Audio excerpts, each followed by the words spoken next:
बिस्मिल्लाहिर्रहमानिर्रहीम। बिस्मिल्लाहिर्रहमानिर्रहीम। My dear students, अस्सलाम वालेकुम। आज हम डिस्कस करने वाले हैं न्यूरोट्रांसमीटर्स।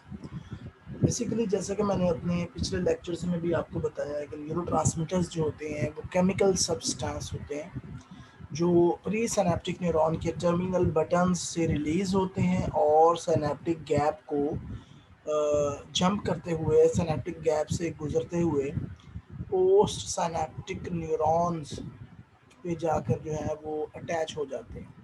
अगर आप इस डायग्राम को देखें तो ये जो है बेसिकली ये प्री सिनेप्टिक न्यूरॉन है, ये इसका जो है ये टर्मिनल बटन है और ये पोस्ट सिनेप्टिक न्यूरॉन है।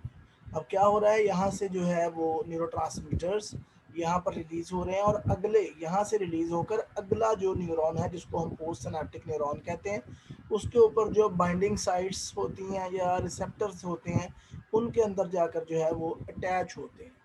तो केमिकल्स जो प्री सिनेप्टिक न्यूरॉन के टर्मिनल बटन्स से रिलीज हों और पोस्ट सिनेप्टिक न्यूरॉन के डेंड्राइट्स के ऊपर मौजूद बाइंडिंग साइट्स या रिसेप्टर्स पर जाकर अटैच हो जाएं, उन केमिकल्स को न्यूरोट्रांसमीटर्स कहते हैं।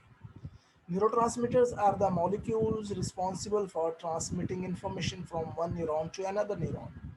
यानी न्यूरोट्रांसमीटर्स वो मॉलिक्यूल्स हैं जो एक न्यूरॉन से दूसरे न्यूरॉन में इंफॉर्मेशन को ट्रांसमिट करते हैं। जैसे मैंने आपको बताया कि प्री सिनेप्टिक न्यूरॉन से पोस्ट सिनेप्टिक न्यूरॉन में इंफॉर्मेशन लेकर जाते हैं। It travels from pre synaptic neuron to post synaptic neuron in chemical form.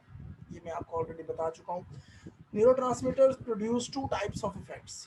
दो तरह के ये इफेक्ट प्रोड्यूस करते हैं पोस्ट सिनेप्टिक न्यूरॉन पर जाकर। पहला इफेक्ट क्या होता है, एक्साइटेटरी, और दूसरा इफेक्ट क्या होता है, इनहिबिटरी।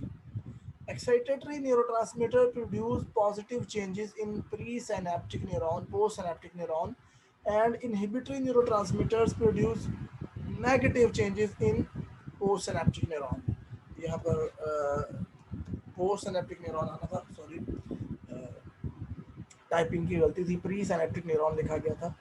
अब इसका क्या मतलब हुआ कि एक्साइटेटरी भी जो है वो पॉजिटिव चेंज क्रिएट करते हैं पोस्ट सिनेप्टिक न्यूरॉन में, और इनहिबिटरी न्यूरोट्रांसमीटर्स जो हैं वो नेगेटिव चेंज क्रिएट करते हैं synaptic post synaptic neuron. Basically excitatory का मतलब होता है कि जब इंफॉर्मेशन जो न्यूरोट्रांसमीटर्स हैं वो पोस्ट सिनेप्टिक न्यूरॉन पर पहुंचते हैं तो ज़्यादा चांसेस यही होते हैं कि वो अगले न्यूरॉन में एक्शन पोटेंशियल को क्रिएट करेंगे, यानी अगला न्यूरॉन जो है वो फायर होगा, वो इन्फॉर्मेशन को आगे भेजेगा। जबकि जब हम बात करते हैं इनहिबिटरी न्यूरॉन, इनहिबिटरी का मतलब होता है रोक देना, इनहिबिशन, ख़त्म कर देना। तो इनहिबिटरी न्यूरोट्रांसमीटर जो होते हैं इनमें ज़्यादा चांसेस ये होते हैं कि ये अगले न्यूरॉन जिसमें गए हैं यानी पोस्ट सिनेप्टिक न्यूरॉन में एक्शन पोटेंशियल को क्रिएट नहीं करेंगे, यानी एक्शन जो न्यूरॉन है वो फायर नहीं होगा। तो this is the basic difference between excitatory and inhibitory types of neurotransmitters. अब हम थोड़ी सी कैरेक्टरिस्टिक्स की बात कर लेते हैं कि न्यूरोट्रांसमीटर्स की कैरेक्टरिस्टिक्स क्या होंगी।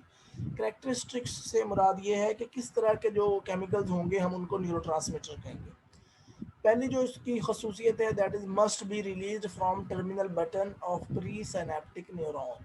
यानी सबसे पहली जो इसकी खसूसियत है, जो पहचान है, वो ये है कि ये केमिकल टर्मिनल बटन से निकलते हैं। प्री सिनेप्टिक न्यूरॉन के ऊपर जो टर्मिनल बटन होता है वहाँ से ये केमिकल निकलते हैं। दूसरी इसकी खसूसियत ये है कि transmit information from pre synaptic neuron to post synaptic neuron, यानी ये प्री सिनेप्टिक न्यूरॉन से इंफॉर्मेशन को पोस्ट सिनेप्टिक न्यूरॉन पर ट्रांसफर करते हैं। तीसरी इसकी खसूसियत है substance must be in chemical form, यानी ये जो न्यूरो ट्रांसमीटर्स हैं ये वो सब्सटेंस हैं जो केमिकल फॉर्म में होते हैं।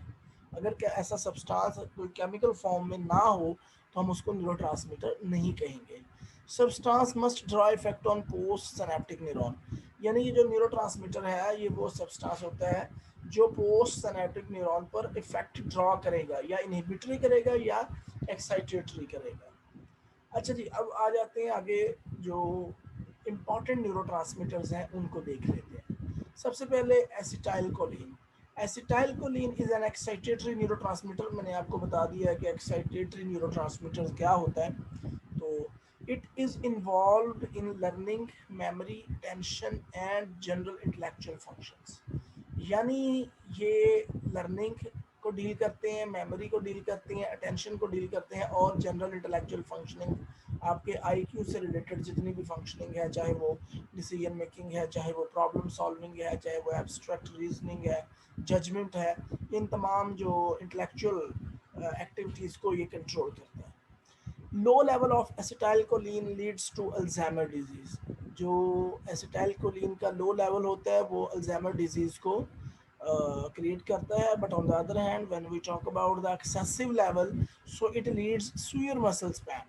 तो ये जो एक्सेसिव लेवल अगर हो जाए एसिटाइलकोलिन का, तो ये जो है ये क्रिएट करता है मसल स्पैम, तो सुयर मसल स्पैम।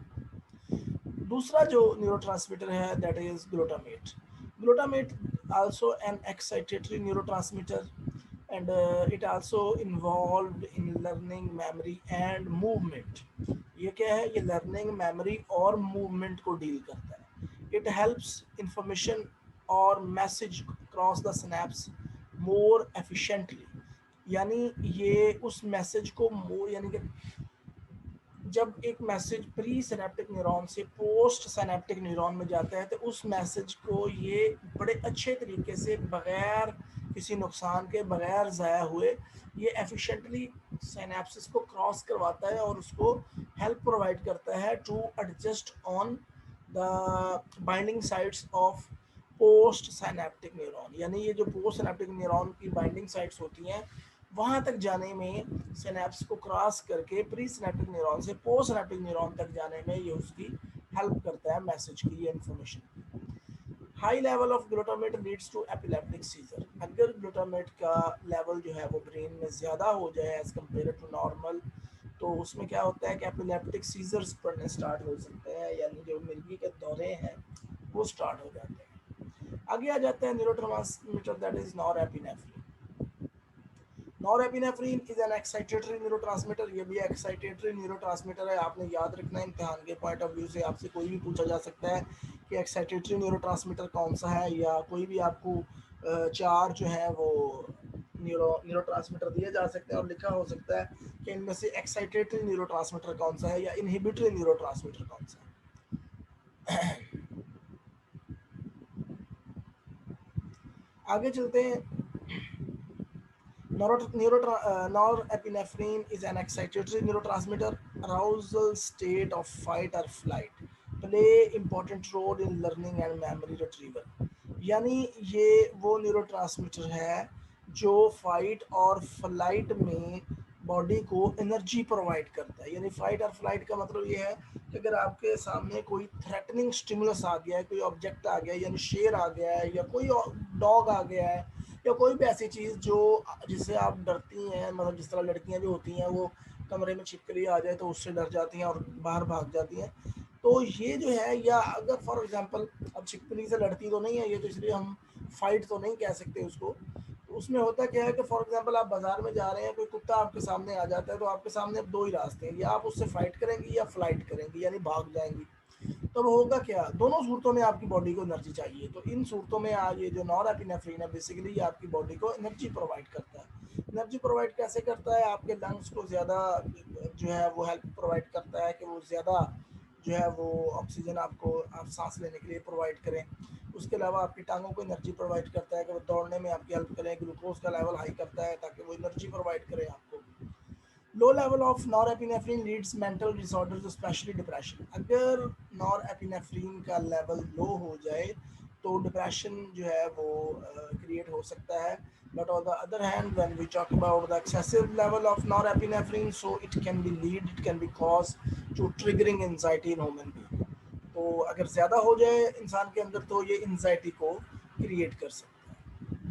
आगे आ जाता है dopamine. Dopamine is an inhibitory neurotransmitter. Keep in mind it involved in attention, learning and involuntary movement.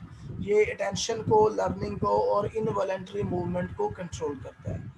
Low level of dopamine leads Parkinson disease. अगर डोपामीन का लेवल लो हो जाए तो Parkinson disease is related to the movement. ये हम किसी अगले lecture में पढ़ेंगे जाके इंशाल्लाह। तो पार्किंसन, अगर इसका लेवल लो हो जाए डोपामीन का, तो ये पार्किंसन डिजीज को क्रिएट करने में जो है वो कॉज बन जाता है। और अगर हाई लेवल इसका हो जाए तो ये स्किज़ोफ्रेनिया और ड्रग एडिक्शन के क्रिएट होने में अपना रोल प्ले करता है। यानी इससे अगर इसका लेवल लो हाई हो जाए तो इंसान को स्किज़ोफ्रेनिया हो सकता है या ड्रग इंड्यूस या ड्रग एडिक्ट हो सकता है। सेरोटोनिन आगे आ जाता है जी। Serotonin is an inhibitory neurotransmitter. It regulate mood, emotional state, hunger, sleep, wakefulness and so on. यानी ये आपके मूड को, आपके इमोशनल स्टेट को, आपकी हंगर को, आपकी स्लीप को और आपके अटेंशन स्पैन या यू कैन से कि अलर्टनेस को, वेकफुलनेस को ये कंट्रोल करते हैं। लो लेवल ऑफ सेरोटोनिन, अगर सेरोटोनिन का लेवल लो हो जाए, leads depression and mood disorders. बहुत इंपॉर्टेंट है ये कि सेरोटोनिन जो है वो मूड डिसऑर्डर्स वगैरह को डील करता है। लो लेवल इसका हो जाए तो डिप्रेशन क्रिएट हो सकता है, mood disturbance, mood disorder create हो सकते हैं। लेकिन अगर इसका लेवल हाई हो जाए तो ये ऑटिज्म स्पेक्ट्रम डिसऑर्डर को क्रिएट कर सकता है। आगे चलते हैं जी। Gamma amino butyric acid. Gamma amino butyric acid यानी GABA is an inhibitory neurotransmitter. ये जो है ये इनहिबिटरी न्यूरोट्रांसमीटर है। ये डेली स्लीप वेक साइकिल यानी ये सर्काडियन रिदम को कंट्रोल करता है। आपका जो 24 घंटे का सोने जागने का एक पैटर्न है कि आप कुछ अरसा 24 घंटे में कुछ वक्त सोते हैं, कुछ जागते हैं, और तमाम काम जो है ये जो एक साइकिल चल रहा है ये अपने अपने वक्त पे चल रहा है, कोई प्रॉब्लम नहीं आ रही। यानी आपको जागने के टाइम पे आप जाग रहे होते हैं, आपको मसला पेश नहीं आ रहा होता, और लेकिन आप सोने के टाइम पे आप सो रहे होते हैं, आपकी नींद भी बेहतरीन होती है। लेकिन अगर इनमें कोई इशू आ जाए, इसमें गाबा का जो लेवल है, अगर उसमें कोई इशू आ जाए तो आपके स्लीप वेक साइकिल में डिस्टर्बेंस क्रिएट हो सकती है। Low level of GABA leads to insomnia. यानी अगर गाबा का लेवल लो हो जाए तो फिर इंसोम्निया क्रिएट हो जाता है। इंसोम्निया मीन के लैक ऑफ स्लीप और एंजाइटी, सीजर्स एंड ट्रेमर्स। उसके अलावा यानी इंसोम्निया के साथ साथ low level of gamma amino butyric acid में भी lead to insomnia, anxiety, seizures, fits पड़ सकते हैं, ट्रेमर्स हो सकते हैं इसके साथ। आगे आ जाता है endorphin. Endorphin are inhibitory neurotransmitters. It involve in